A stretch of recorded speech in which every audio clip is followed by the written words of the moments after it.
Bismillahir-Rahmanir-Rahim. Dear viewers, from today I begin this lecture series on the collection and transmission history of the Quran. It is primarily based on a 15-year-long research, part of which also formed my doctoral thesis.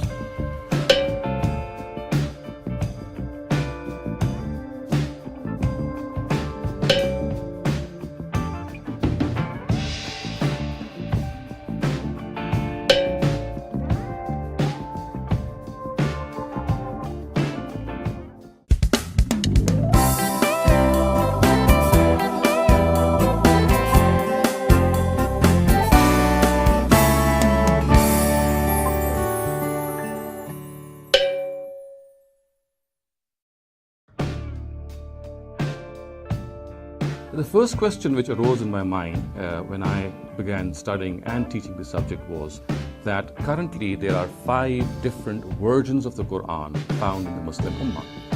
Now this might be a startling revelation for most of you, but then for academic circles this is nothing new. So we have 5 different versions of the Quran circulating in the Muslim Ummah. We have this famous version, or I would say the Riwayah of Hafs from Asim, which is the Quran, which is taught in most parts of the Muslim Ummah and which is known to most of us. And these Qurans, as I would point out, are actually named after a famous reciter who used to recite the Quran in a particular way. And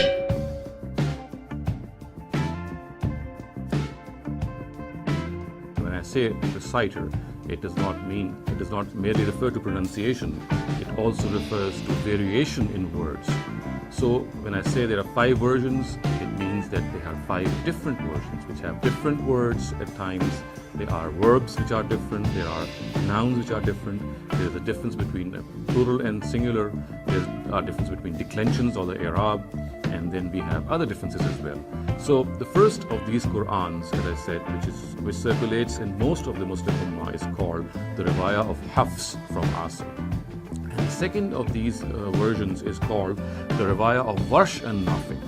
And this is also, this Quran circulates in most parts of Morocco and Algeria, and almost all of, in fact, Morocco and Algeria read the Quran on the Riwayah of Warsh from Nafi.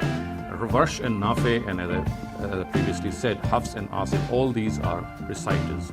Hafs is the student of Asim, and similarly Warsh is a student of Nafi. And Asim lived or died in 127 Hijrah, and Nafi himself died in 169 Hijrah.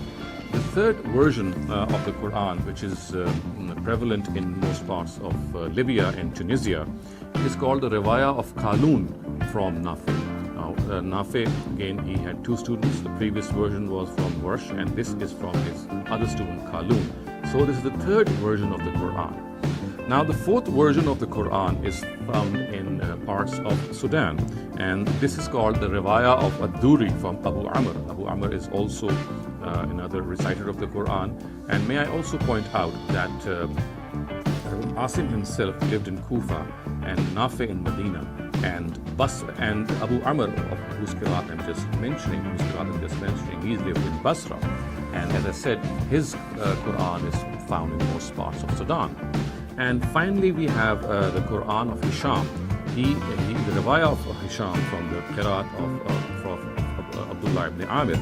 Abdullah ibn Amir was a reciter of Damascus, and he died in 118 Hijrah. So these are 5 different versions of the Quran circulating in the Muslim Ummah currently. And as I said, there are differences in these versions is not just in matters of pronunciation or dialect or accent, but it also relates to differences in word patterns, differences in nouns, different in a singular or plural noun, and similarly in declensions of Arab. And then there are differences in particles also. For example, at places we'll have waw or a fa in a difference of opinion. And just to give you an example, that differences which are found in these various versions. So, for example, if I categorize these differences, although these categories which I have made are not exhaustive, but some of the categories which can give you some idea of these differences is that in one version we find the words, as you can see being displayed on your screen, فَإِنَّ اللَّهَ هُوَ الْغَنِيُّ الْحَمِيدُ, and in the the other version we'll find فَإِنَّ اللَّهَ الْغَنِيُّ الْحَمِيدُ. So we find the word huwa is missing in all of them. Similarly, there is this difference in singular and plural nouns.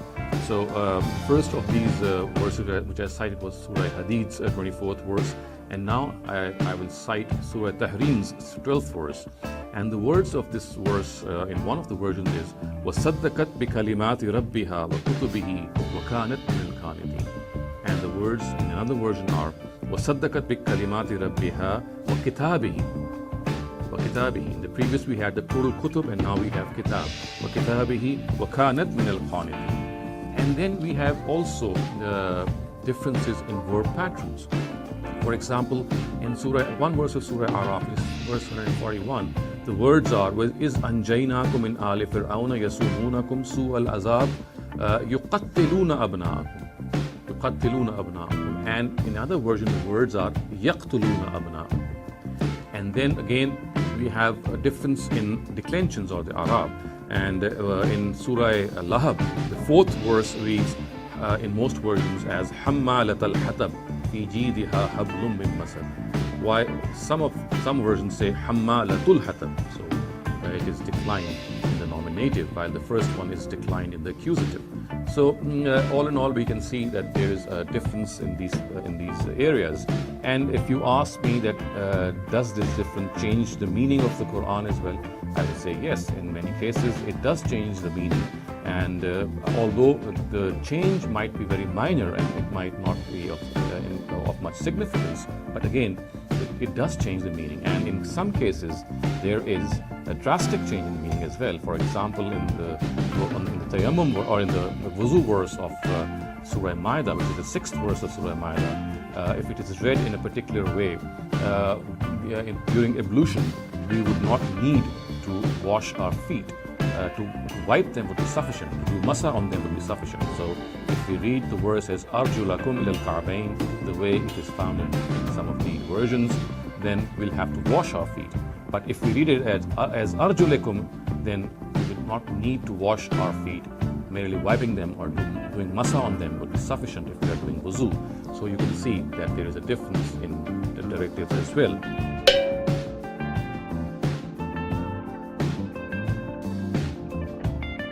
Now the question which now arises is that if there are 5 versions of the Quran circulating in this Muslim Ummah, then which one is the correct one?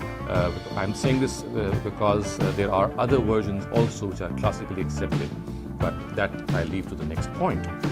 So there are variant multiple readings of the Quran. The Quran can be read in various ways, in multiple ways.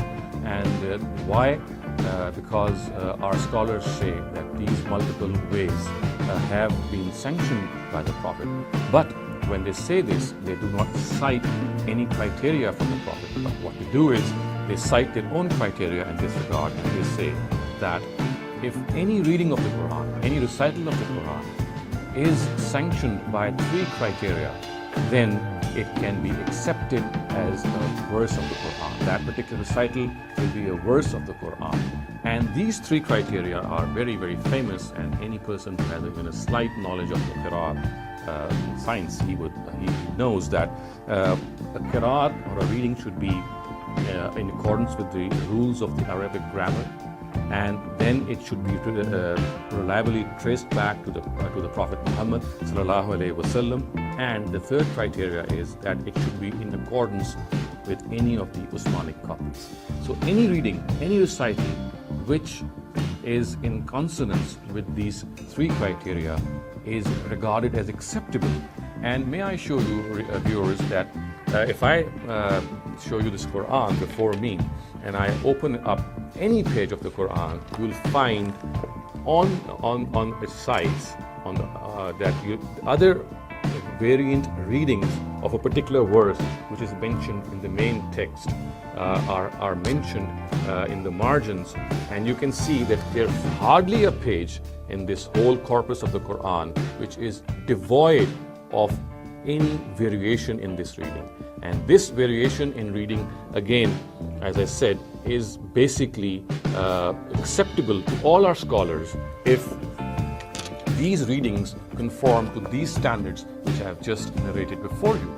And And viewers, also interesting is the fact that these readings, as I said, at times they do not have a very significant change in the meaning, but at many a time we have significant changes in the meaning as well. Because when words change, when we find that there is a difference in declensions, in verb patterns, in nouns, the meaning obviously changes. And just to quote a very glaring example, in the same verse, Surah Al-Ma'ida's 6th verse, we find that in the case of dry ablution or tayammum, now one verse has the words أَوْ لَامَسْتُمُ النِّسَاءَ, or I would say most versions, which means that if men have had intercourse with their wives and they do not find water for ablution, then they can do tayammum. However, in one of the other versions, which is one of the other recitals, which is attributed to Hamza, a famous reciter of Kufa, the words are lamastumun nisa, which means that this is only allowed if a husband has kissed or touched his wife, and then he finds no water, and then he can do dry ablution. So in lamastumun nisa, the version which says lamastumun nisa, it would mean that dry ablution is allowed in the case of sexual intercourse between a husband and wife. But in the case, if the verse is read as lamastumun nisa, that is without an alif, it would mean that it is only allowed if they have kissed or touched each other.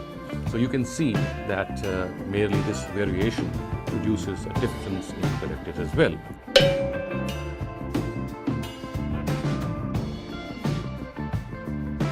So the question arises that if we have to accept any recital as the Quran, the obvious question which will come in my mind would be that it has to be sanctioned by the Almighty or by His Prophet. Now, lo and behold, here we find neither the Almighty nor the Prophet sanctioning these recitals or not giving any criteria of accepting these recitals. These criteria have been formed by our scholars of the Ummah.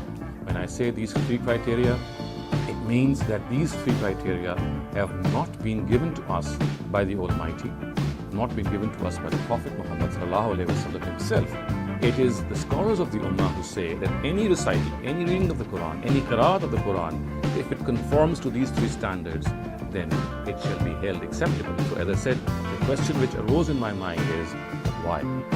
Only God and His Prophet should be given or has been given or invested with this authority of regarding anything to do with the Quran.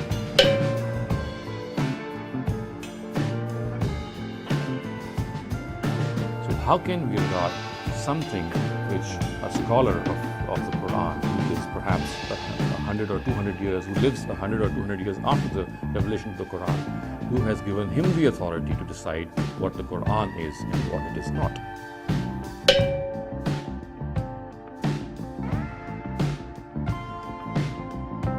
The third question, viewers, which arose in my mind is regarding certain narratives which are found in our canonical hadith books, which give us this very, very stark impression that the Quran we have today with us is incomplete.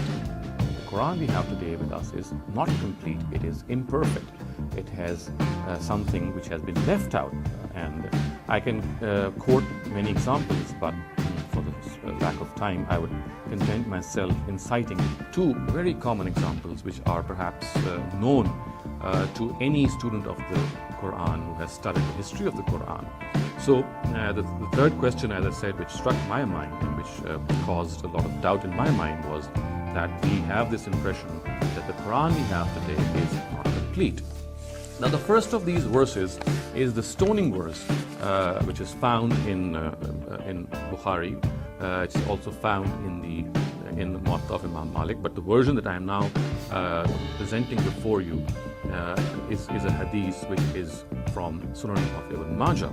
And you can see that the words are very startling and which tell us that a particular verse of the Quran had been left out from the Quran, and it still exists in certain ahadith, and it was part of the Quran, but it no longer is part of the Quran. And let me also point out the fact that no other person than Umar ibn Khattab himself is the person who narrates this hadith. So the words as recorded in the Sunan of Ibn Majah are: Qala Umar ibn Khattab, لقد خشيت أن يطول بنا الزمان حتى يقول قائل ما أجل الرجم في كتاب الله فيذل بترك فريدة من فرائض الله ألا وإن الرجم حق إذا أحسن الرجل وقامت البينة أو كان حمل أو اعتراف وقد قرأتها الشيخ والشيخة إذا زنيا فارجموهما البتة رجم رسول الله صلى الله عليه وسلم ورجمنا بعده. Umar ibn al-Khattab said, I fear that time will pass over people until someone will say, I do not find the verse of stoning in the book of God. So in this way, people will be led astray by abandoning a directive from other directives or from among the directives of God. Bear in mind that stoning is the rightful punishment for a married person who has committed adultery.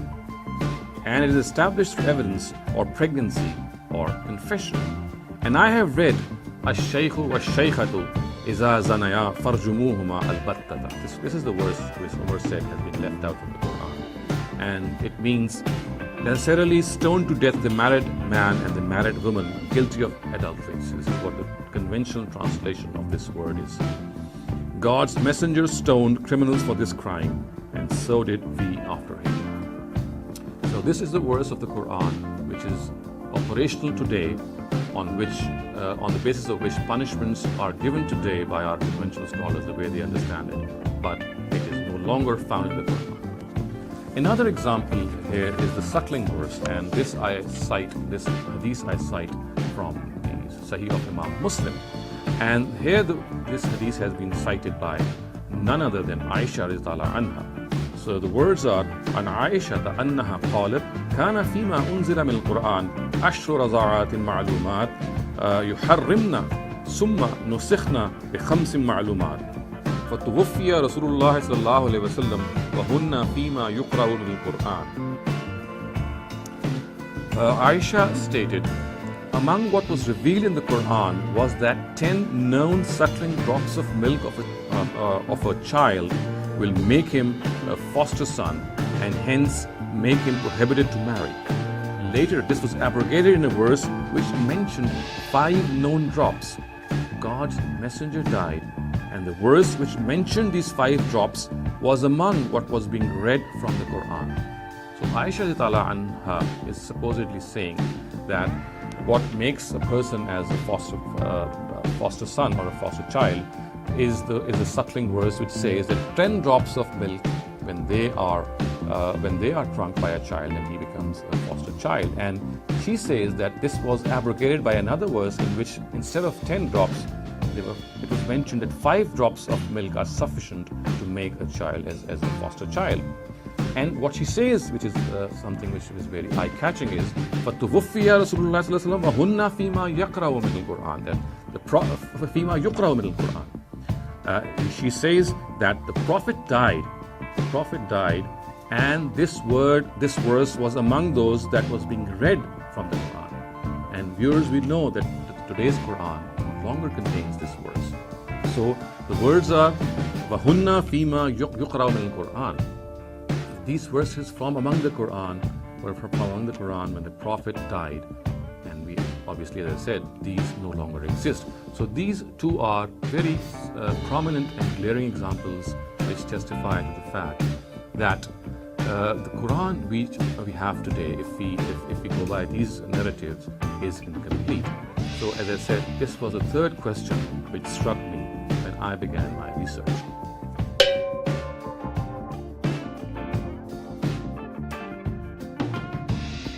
The fourth question which confronted me in this regard was that as I read through various research manuals and histories of the Quran, I found, and obviously this is something which is of established nature, that the Quran we have today has scribal errors, scriptural errors in the script, and we find that these are numerous. Thus, for example, we have extra vowels mentioned in various places which are regarded as redundant. They are written, but they are regarded as redundant by the oral tradition. We have extra alifs, we have extra ya's, and we have extra vowels. And just to give you a few examples as they are being displayed before you on the screen, this is verse of Surah Naml has extra alif contained in it. The words are لَأُعَذِّبَنَّهُ عَذَابًا شَدِيدًا أَوْ لَأَذْبَحَنَّهُ. as you can see, the underlined word, the alif, which actually succeeds the other alif, is an extra alif, because the word is لَأَذْبَحَنَّهُ.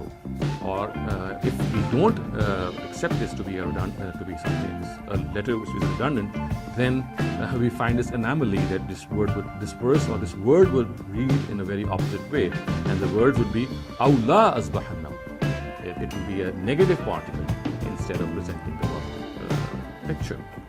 Similarly, another example is from Surah Al-Imran. This is verse 158, and here again we find an extra alif. The words are وَلَئِن مُتُّمْ أَوْ قُتِلْتُمْ لَإِلَى اللَّهِ تُحْشَرُونَ. The first of these alif or the second of these alif is redundant, and it has to be subtracted from reading or deleted from reading, otherwise we'll have an opposite meaning. لَإِلَى اللَّهِ تُحْشَرُونَ would mean that it is for sure that the people shall be gathered before the Almighty. But if we read it with the second alif as well, then the word would become La ilallah. We shall not, people, or you should not be gathered before the Almighty. So you can see there is exactly opposite meaning. And the question is that scholars generally say that the oral tradition shall rule the written tradition, and these scribal errors shall be regarded or shall be disregarded. But again, the question arises that was not the Quran checked for these scribal errors whenever it was written, or should we say that the oral tradition perhaps was correcting the written tradition, or the interesting scenario that it was the written tradition which was correct and the oral tradition was wrongly reported. So all these questions do arise. But as I said, this is just one example. Another example, and this time I confine myself to a single example, is the existence of an extra ya. So you can see the word of Surah Zariyat before you, the verse 47. The words are وَالسَّمَاءَ بَنَيْنَاهَا بِأَيْدِينَ وَإِنَّا لَمُوسِعُونَ. The word aid obviously means hand. You can see that there are two yas in that word. It should have had only a single ya, but we find that there are two yas, and strangely enough and quite amusingly, we find some of our mufassirun, some of our exegetes saying since the hand of God is being referred to here, so therefore we have two yas here. Obviously, this is something of more of an amusement than anything which can be near to reality. And the third example, viewers, in this is that we find an extra vav mentioned in many places, and a single example that I'm going to quote before you is verse 45 of Surah Araf, which is being displayed before you. As you can see, the words are Sa'urikum daral fasiqeen, and the vav here after in Sa'urikum is redundant, has no basis. It is just there and it has no function. So you can see, viewers, that these are just a few examples which I have given.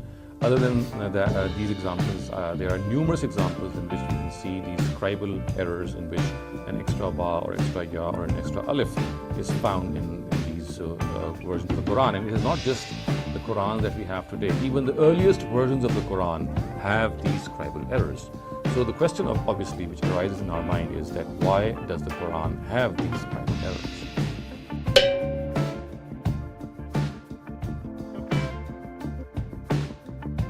Now, the fifth question which arose in my mind at that time when I conducted my study and studied more deeply this subject, was that we know that in the times of the Caliph Usman, Radiyallahu anhu, he had made copies of the Quran and he had sent them to various parts of his empire, so that his duty as a disseminator of the Quran, he can fulfill that duty. Now, I was struck by this question because our source books say, most of them say, almost all of them say, that these versions or these copies of the Quran which Usman made in his times were different from each other. Now, the story goes, or the traditional account says, that Abu Bakr anhu had collected the Quran in his time in a single volume, and Umar and Usman anhu in his times, he summoned that copy and then he made further copies from that copy. Now, one would obviously expect that if copies are being made from a Quran, then they have to be true copies. They have to reflect exactly what the original copy said. And we also know that the original copy was a single version of the Quran. But we are struck again by this question. When Usman made these copies, there were variations in these copies. There were differences in these copies. They were not reflecting what the original Quran of Abu Bakr had written in it. But we find that there are variations, and I counted once that there are at least 60 variations between these various versions, as they have been given to us by our worthy scholars. And just to give you a few examples, it is said in the Kufan and the Basran codex of the Quran, which Usman sent, the words of Surah Baqarah's ayat, verse 132 are وَوَصَّى بِهَا Ibrahim. The words are وَوَصَّى بِهَا Ibrahim. However, in the Medinan codex, the words are وَأَوْصَى بِهَا Ibrahim. Again, you find this difference, this variation. So the question is, what exactly was written in Abu Bakr's version? Was it Wassa or was it Awsa? If it is Wassa, why was another copy made with Awsa? And if it was Awsa, then why was a copy made with Wassa? And obviously, viewers, we could not have seen both these words written on that Quran, because we find that Abu Bakr's version was of basically a single Quran, or a single version of the Quran. Similarly, viewers, in the Medinan and the Basran codex, the words were وَوَصَّيْنَا الْإِنسَانَ بِوَالِدَيْهِ حُسْنًا. However, in the Kufan codex, which Usman sent to Kufa, the words were وَوَصَّيْنَا الْإِنسَانَ بِوَالِدَيْهِ إِحْسَانًا. So in the Basran and the Medinan codex, the words were husna. The last word was husna, and in the Kufan codex, it was ihsana. And again, another example, in the Iraqi codex, the words were هُوَ الَّذِي يُسَيِّرُكُمْ فِي الْبَرِّ وَالْبَحْرِ. But in the Syrian codex, the words are هُوَ الَّذِي يُنْشِرُكُمْ فِي الْبَرِّ وَالْبَحْرِ. So we have a difference of words. In the Iraqi codex, the words were يُسَيِّرُكُمْ, and in the Syrian codex, the words are يُنْشِرُكُمْ. So this was the fifth question which confounded me, that why were copies of the Quran in the times of Usman different from one another, and he even sanctioned them.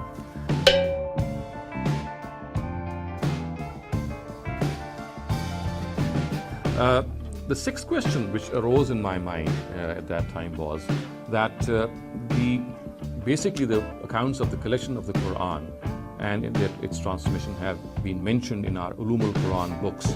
And these Ulum al-Quran books obviously reflect our history. But then again, these Ulum al-Quran books are basically recounting what our initial Hadith books have mentioned, what has been mentioned in these Hadith books. Thus, for example, Imam Bukhari's Al-Jami' al-Sahih, or Imam Muslim's Al-Jami' al-Sahih, and the rest of the canonical books, whatever has been mentioned in them, they are basically our sources of the collection of the Quran narratives as well as its transmission. But when I studied the accounts or the earliest histories of Muslims, in particular of the Tabaqat of Ibn Sa'd, who died in 230 Hijrah, then the Al-Ma'arif of Ibn Qutayba, and similarly Tabari's Tarikh, I found these are the three earliest of Muslim histories. I found that there was an absolutely lack of corroboration from these accounts. And when I say this because that all these books, in particular the Tabaqat of Ibn Sa'd, it mentions the biographies of all the famous companions. It mentions the biographies of people who figure in the collection of the Quran narratives, people like Usman, people like Umar, similarly, we find Hafsa, we find people who had been assigned the task of collecting the Quran, like Zayd ibn Sabit, Abdullah ibn Zubair, and others. We have biographies of all these people. We have the biography of Huzaifa ibn al-Yaman, the famous general of Usman, who had actually reported differences in the Quran. But what fails to find mention in all the biographies of all these people in these books is that they had nothing to do with any collection of the Quran role which they have alleged to play in our Hadith books. So this is a question which became a question mark in my mind.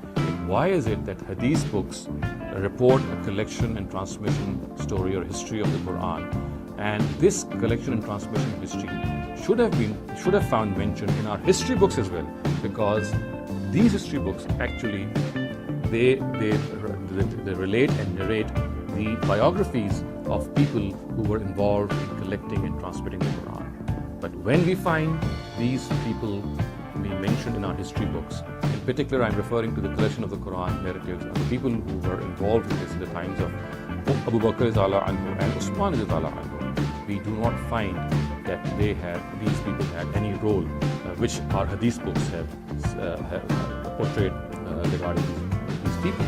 So this is my sixth question which arose in that time.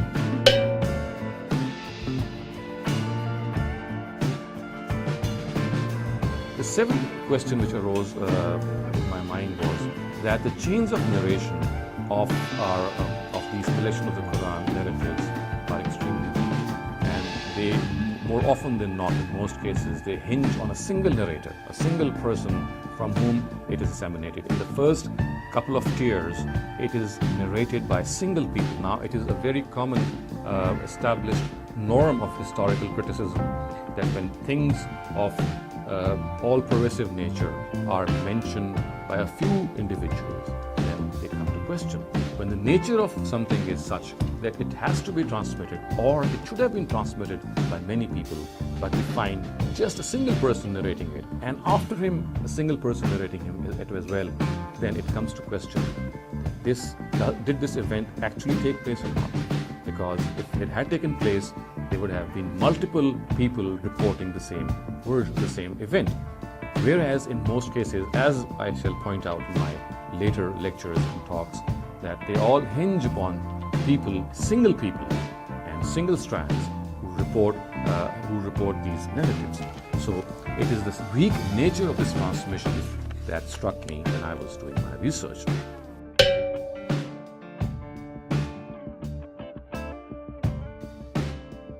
The eighth question which arose in my mind was that there is a serious and a severe difference in the reporting of the collection of the Quran in the Sunni and the Shiite books. We have absolutely different Sunni and Shiite accounts of the collection of the Quran.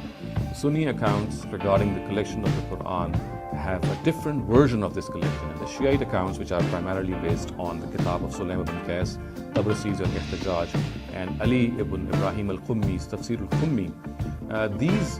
The way these books describe the collection of the Quran, and obviously they point out that it was Ali anhu who was the first person who had collected the Quran, and he brought it over to the Sahaba, the companions who were gathered at the Saqifa of Bani Sa'ida, busy in electing the next caliph or the successor of the Prophet. When he had come over to them and presented the Quran, which was with him, and he had said that it was given to him by the Prophet, and he had collected it, and he has brought this before them. But it was not accepted by the companions, as the Shiite sources say. And the Sunni sources, on the other hand, present a very incomplete picture, and they reject this, or they have a different version of how Ali was involved in this collection of the Quran. And according to them, it was Abu Bakr anhu who, after the death or demise of the Prophet, when there was a battle of Yamama going on between Musaylama ibn Kazzab, and a number of reciters of the Quran had died, did he embark upon the first collection of the Quran, as he was advised by Umar. So we find two conflicting versions in two of the mainstream sects of Muslims.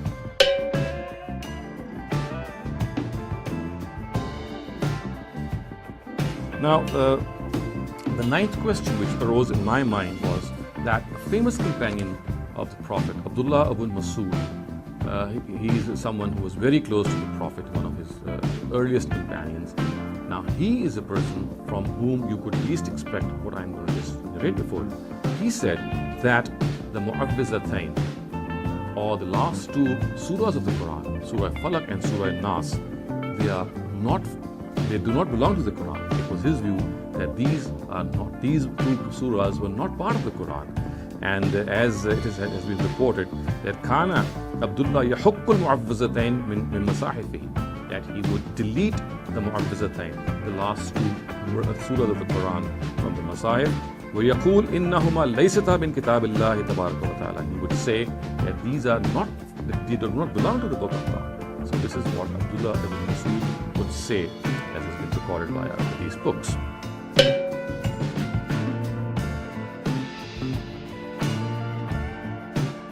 Now, the 10th question which arose in my mind was regarding the arrangement of the surahs in the companion codices. Now, as you can see, the order of the Quranic surahs in Abdullah ibn Mas'ud's codex and of Ubay ibn Ka'b's codex is being displayed before you.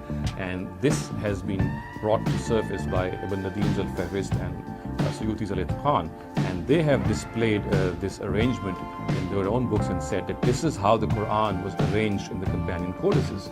Again, this question struck me that if the Quran had a different arrangement and different companions, and the Quran of Usman again had a different arrangement, then which is the correct arrangement?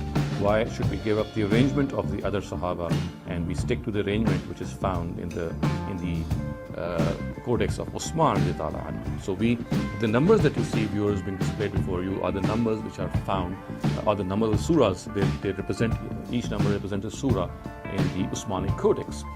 So these numbers actually are the surahs which are the Usmanic surahs, and the way they have been arranged in these two codices of Abdullah ibn Mas'ud and Ubay ibn Ka'b respectively, you can see how starkly this arrangement is different in their codices.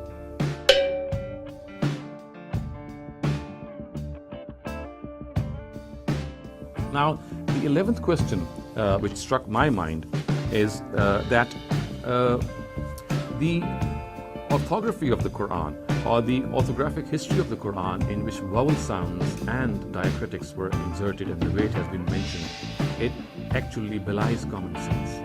And the history which is generally recorded in various orthography books is that the vowel sounds were first of all, it is said that the text written, the earliest text, was devoid of vowel sounds and was also devoid of diacritics.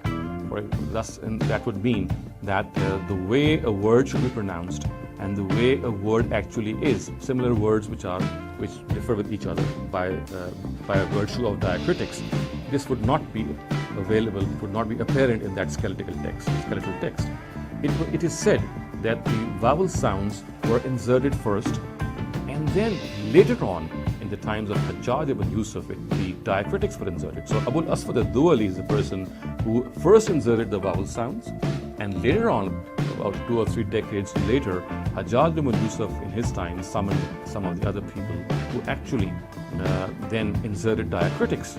Now, the common sense question which came to my mind is that should it not have been the reverse? Because diacritical marks, or the nuqat, they are an inseparable part of the letter.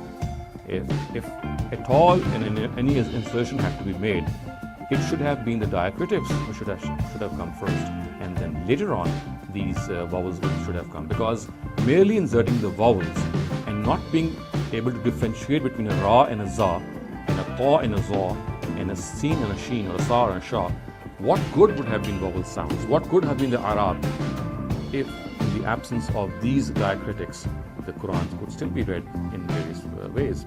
So, in my mind, the history of the orthography of the Quran, the script of the Quran, presented a very, very strange question. To me, the diacritics should have been inserted first, and then these vowel sounds should have been inserted, if at all the story, the way it has been narrated in our books, is true. So this is what the question that struck my mind, and it formed the 11th question.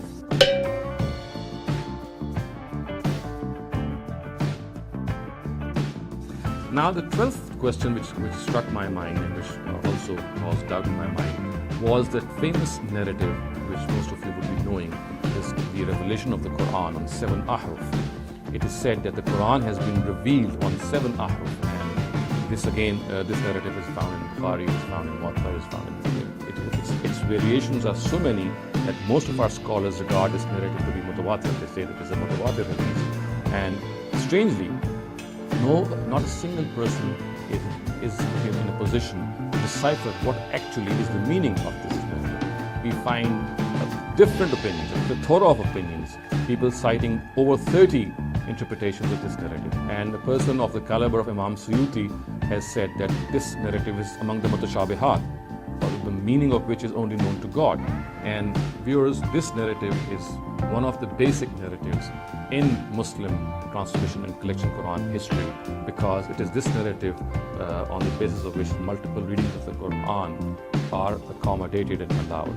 And lo and behold, we find that our Muslim scholars, they are not. They have different opinions regarding this narrative. When we say that the Quran was revealed on 7 ahruf, we are not in a position to definitely say what this ahruf means and what the word or the letter 7 or the number 7 refers to. Thus, for example, some very common interpretation is that some people say that the 7 ahruf are 7 ways of pronouncing a word. Some say that there are 7 types of Quranic verses. This is what the meaning of 7 ahruf is. Other people say that 7 denotes 7 dialects of Arabia. Some other people say that 7 denotes 7 different types of Quranic verses, and so on and so forth. And we have even scholars who say that it denotes 7 synonyms of the Quran. So there are so many different versions of interpretation of this narrative, and it is so central to the collection and transmission of the history of the Quran. And finding so much diverse opinions and people who have different opinions regarding this narrative and still accepting it to be a central narrative in the collection and transmission of the history of the Quran, in spite of accepting the fact that we are not very sure what it means, is again something which really dumbfounded me.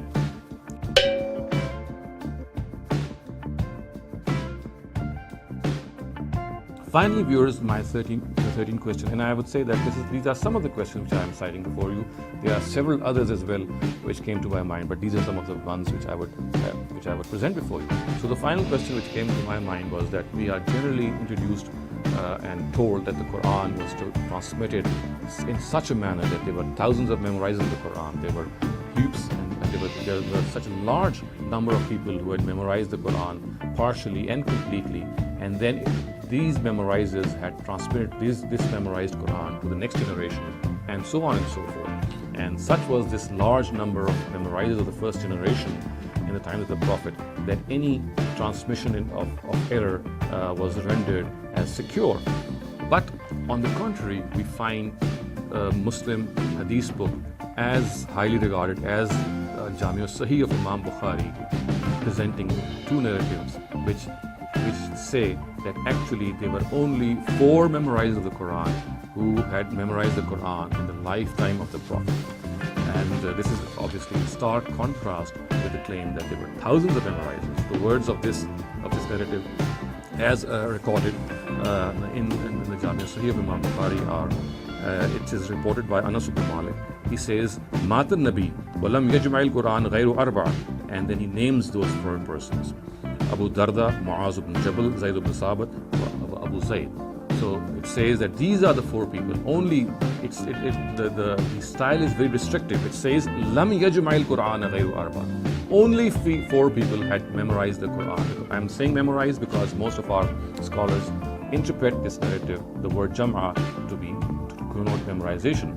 So in the presence of this narrative that only 4 people had memorized the Quran, the claim that thousands and thousands of memorizers were there who had memorized the Quran and then transmitted to the next generation, this contradiction has to be resolved.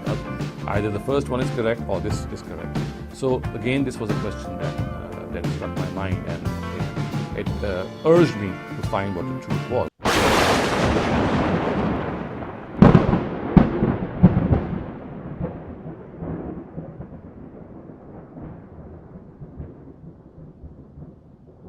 The Quran we have today with us is not complete, it is imperfect. Islam as we know it did not exist in the 7th century, but evolved over a period of 200 to 300 years. The Quran probably was not revealed to one man in a 22-year period, like the classical count says, but likely evolved over a period of 50 to 100 years. The conclusion they're coming to is the history of Islam, at least from the time of the Caliph Abdul Malik and before, is a later fabrication. The Quran is a man-made book that has a lot of changes, that it went through a process of early editing and redactions that continued for a while. We're not talking a couple of years, we're talking hundreds of years, and that more and more discoveries are supporting this particular theory now.